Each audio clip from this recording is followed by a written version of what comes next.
우리나라 건축의 문제는 서구 건축, 그동안 건축이 형성되어 온 문화적인 내러티브와 관계를 맺으려고 하는 시도들이 없었고 지금도 별 없다는데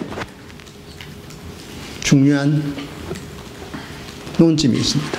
프로이드 이론과 다른 문화 이론을 섞어서 1차원적 인간을 만든 마르쿠제, 그러니까 사회학과 심리학을 섞으면 그렇게 됩니다. 그렇듯이 그 앞에 있는 어떤 것과 어떤 것들을 결합하거나 또는 어떤 것들이 음악도 마찬가지지만 충분히 형식화되지 못한 것들과 충분히 형식화시킨다든가 이렇게 해야 되는데 우리는 늘 그런 커다란 덩어리가 아니라 건축주와 기능과 그다음 내가 생각하는 아름다움에 빠져 있는 겁니다. 그러니까 개인이 함몰되어 있습니다.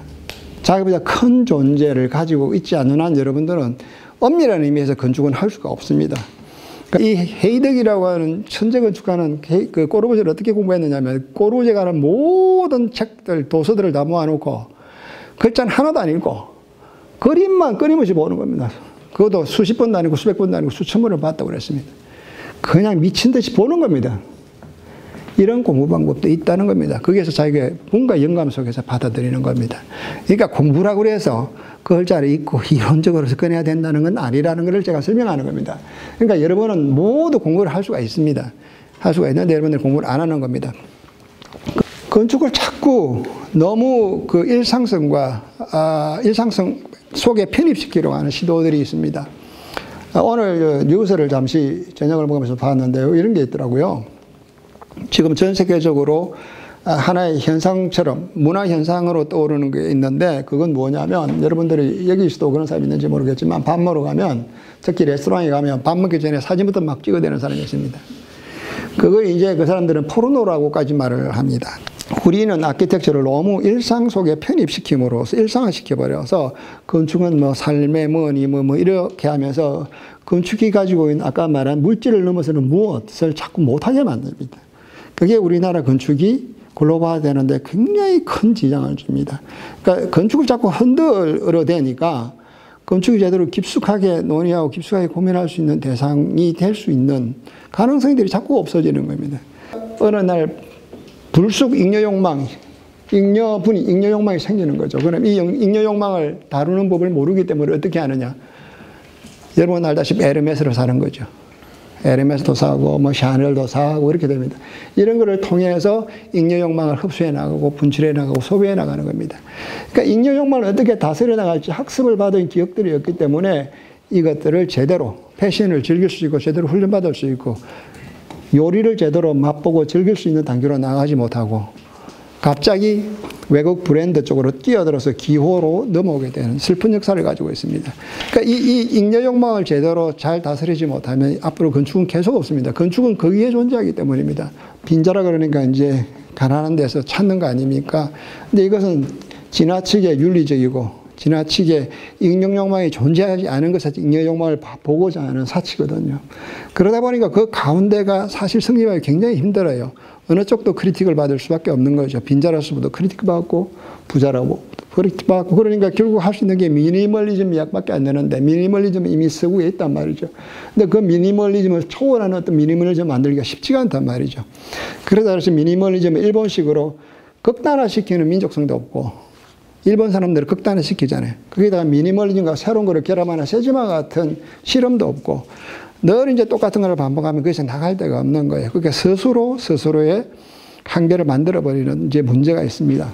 우리가 발레를 하기로 마음을 먹었으면 우리가 막춤 가지고는 발레를 할 수 없습니다. 아무리 춤을 잘 춰도.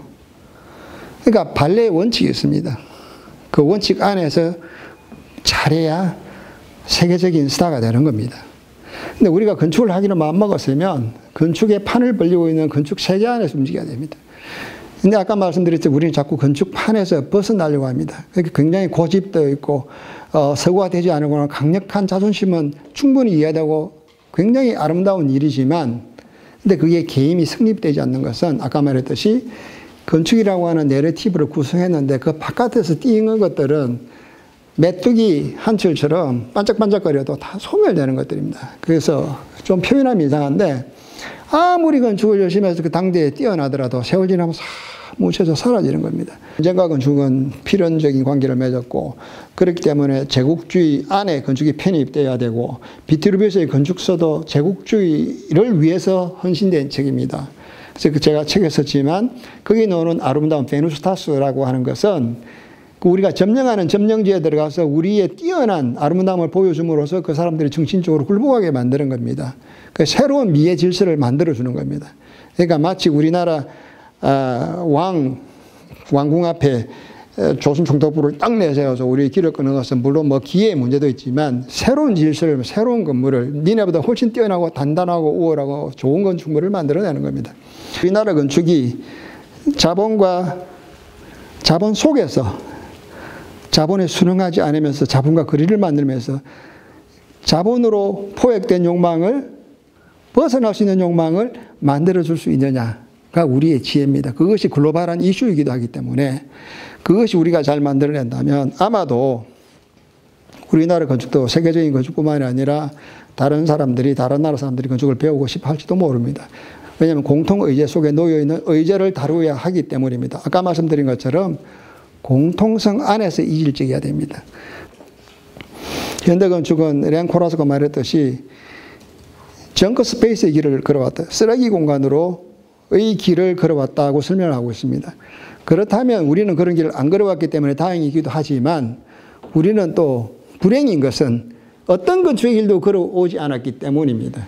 그래서 그런 경험과 역사가 없습니다. 그래서 지금도 건축을 새로 해야 될 판입니다. 앞에 했던 선배들의 건축은 어찌 보면 그들은 건축이라 부르지만 그 틀 안에 들어갈 수 없는 메뚜기 한 철처럼 이질적인 성분들로, 공통적인 것 없는 이질적인 성분들로 말하자면 옛날에 그 제국주의 오리엔탈리즘도 그랬습니다만 몬도간에 보면 신기한 것들 중에 하나입니다. 건축은, 문화는 신기한 것으로 끝나서는 안 되고 그 신기한 것이 우리와 어떤 관계가 있는가, 우리의 삶의 상황과 어떤 관계가 있는가, 우리의 살아온 삶의 역사와 어떤 관계가 있는가를 찾아내거나 만들어내지 못한다면 그것은 말 그대로 신기한 것으로 머물고 일시적인 것으로 머물고 끝납니다.